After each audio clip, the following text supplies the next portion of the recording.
of the workforce worldwide that works in the informal economy. However, it is much more than that. This is obviously an underestimation. Because of the policy of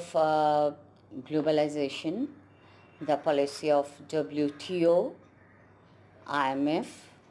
World Bank, ADB, our formal sector is reducing. So women are losing their work, their job. They are entering in the informal sector.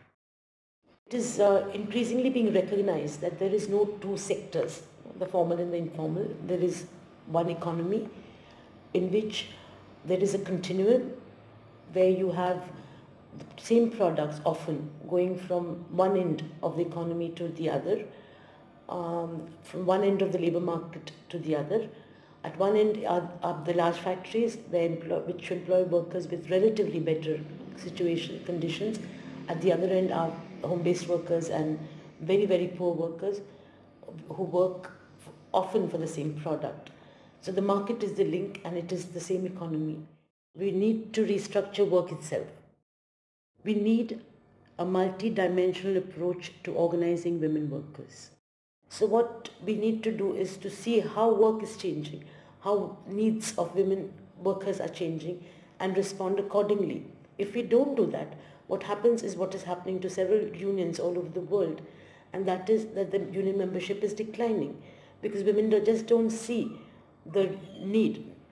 Women in the informal economy, which is growing, do not see the need for unions because they do not cater to the needs and aspirations that they have today. การให้รัฐบาลเองออกกฎหมายคุ้มครองขยายการคุ้มครองแรงงานนอกระบบให้ได้รับสิทธิเหมือนกับคนงานในระบบนะคะกลุ่มบูรณาการแรงงานสตรีเองเนี่ยเราก็มาประชุมร่วมกันแล้วก็พูดคุยถึงประเด็นปัญหาที่มันมีผลกระทบอยู่ขณะนี้ให้ชัดเจนแล้วก็รวบรวมประเด็นปัญหาที่เกิดขึ้นกับแรงงานหญิงทั้งหมดและเชื่อมโยงกับข้อกฎหมายที่มันมีอยู่นะคะไม่ว่าจะกฎหมายคุ้มครองแรงงานกฎหมายรัฐธรรมนูญอนุสัญญา ILO อนุสัญญาระหว่างประเทศWe brought the issues of the women workers in the informal economy to the ILO conference in June this year. They recognized the problems of the workers in the informal economy. Neoliberal globalization itself